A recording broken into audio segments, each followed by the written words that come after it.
Halo teman-teman YouTube, apa kabarnya? Semoga teman-teman dalam keadaan baik-baik aja. Nah, dalam video ini kita juga akan masuk ke dalam segmen sama-sama belajar teman-teman, yaitu dengan tema sama-sama belajar untuk bagaimana cara memperbanyak tanaman yang satu ini, yaitu sirih gading badak. Nah, ini dia adalah contoh tanamannya.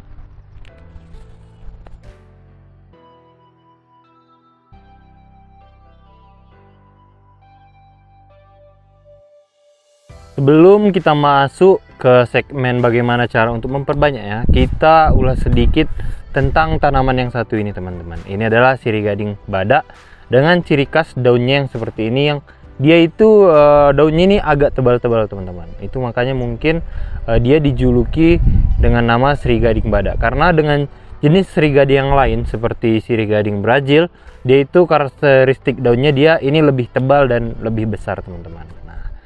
Lalu selanjutnya ini termasuk tanaman yang merambat, begitu juga namanya sirih, pasti dia merambat. Ini rambatannya saya buat ranting-ranting kayu aja. Teman-teman bisa lihat ini juga sudah sangat panjang. Nah, nanti juga akan saya jelasin kenapa daun yang seperti ini saya buang semua ini teman. Ini bukan karena daunnya gugur, tetapi ini saya sengajakan karena beberapa alasan. Nanti bakalan kita bahas lagi.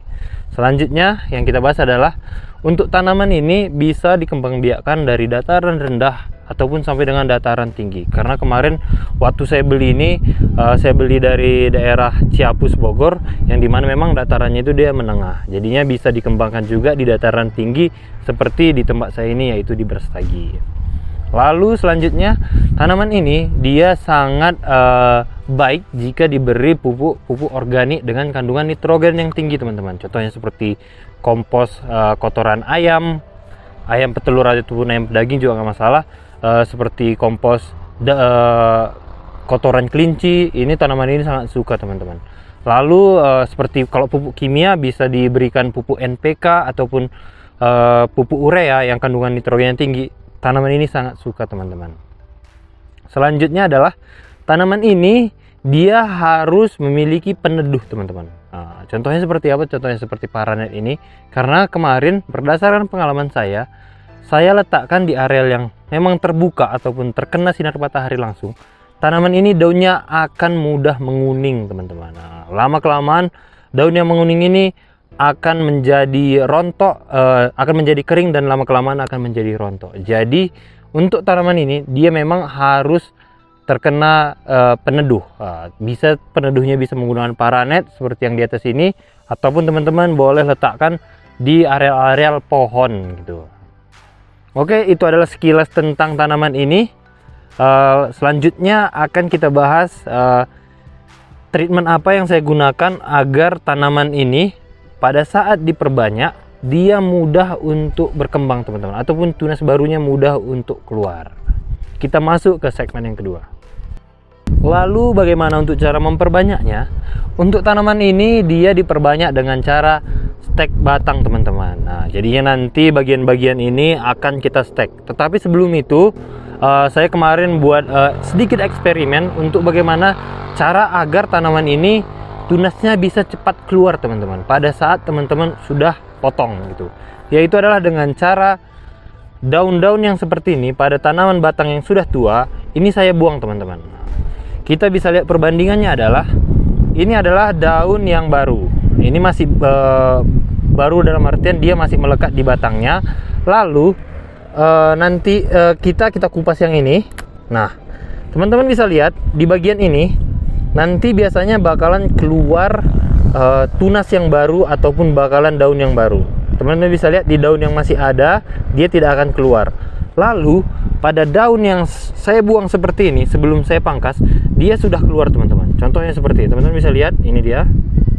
Nah, ini nantinya pengaruhnya adalah tanaman ini bisa lebih cepat keluar tunas barunya dibandingkan dengan teman-teman potong dia dengan daunnya. Nah, jadi kesimpulannya, saran saya teman-teman sebaiknya lakukan pembuangan daun kurang lebih 1 minggu sebelum ini di stek teman-teman. Nah, jadinya nanti tunasnya bisa langsung keluar.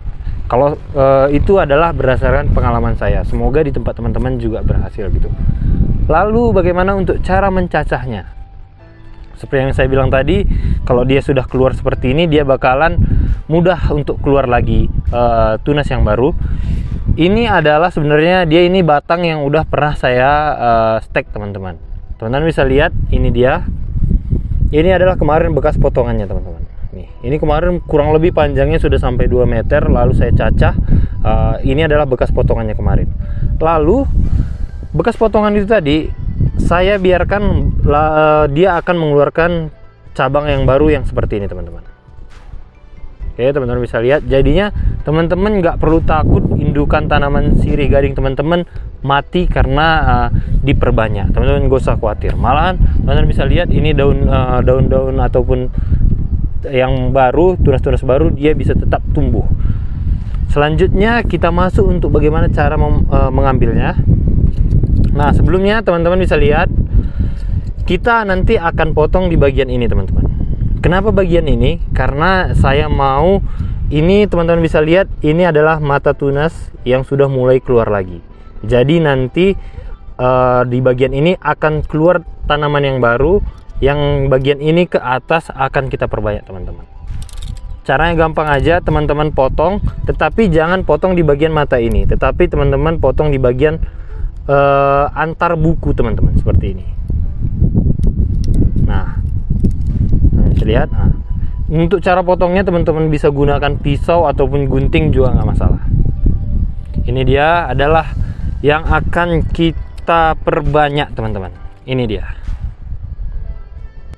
Nah, ini tadi dia, teman-teman bisa lihat, ini adalah yang kita potong tadi.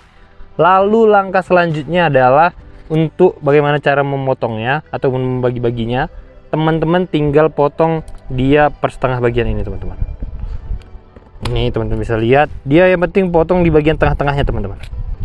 Seperti ini.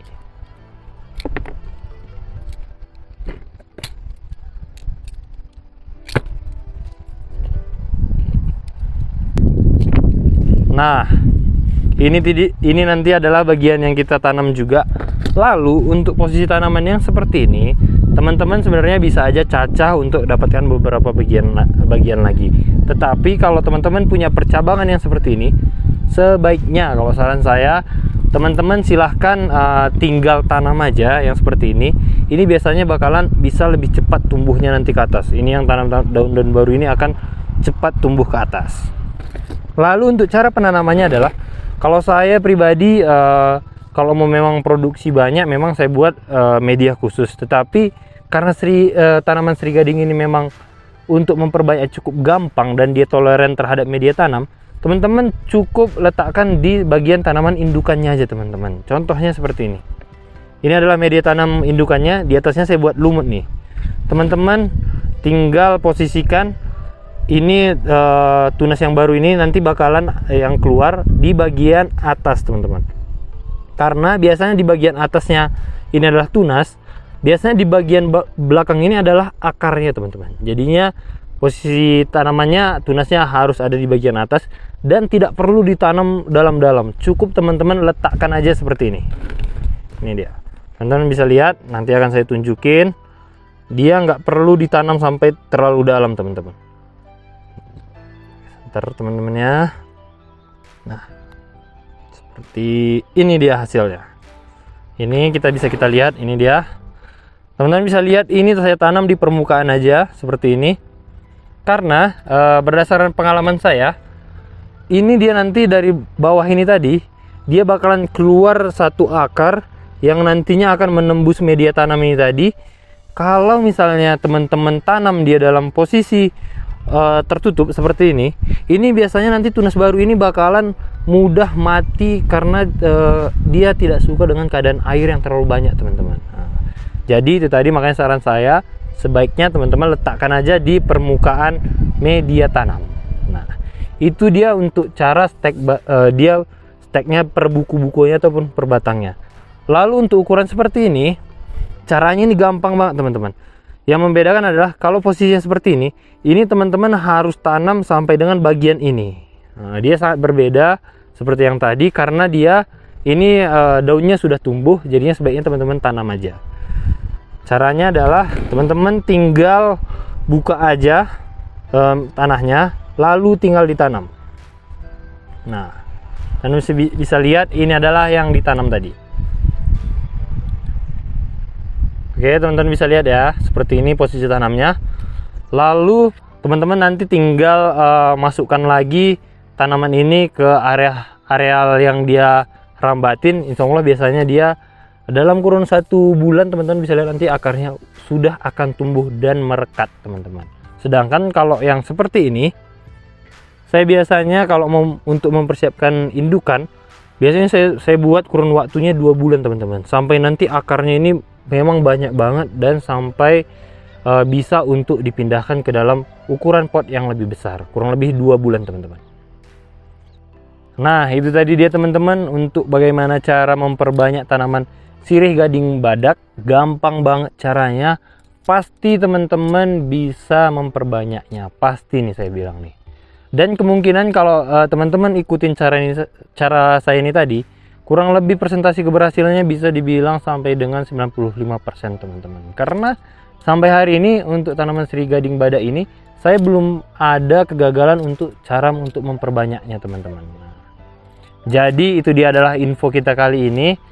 Kalau teman-teman belum punya tanaman sirih gading badaknya, silahkan teman-teman order aja di kita, nanti bakalan bisa kita kirimin. Karena untuk harga anakan tanaman sirih gading badak ini di toko kita hargain dengan harga Rp10.000 per 1 daun, ataupun kita bilang dalam ukuran pot kecil ataupun anakan dia harganya Rp10.000 teman-teman.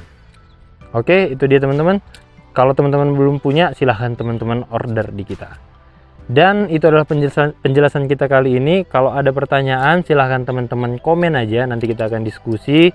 Kalaupun teman-teman punya tanaman sirih gading badak, tetapi dia terkena penyakit ataupun serangan hama, ataupun teman-teman mau tanya tentang media tanamnya, silahkan teman-teman komen aja, nanti dengan senang hati akan kita jawab sebisa kita mungkin.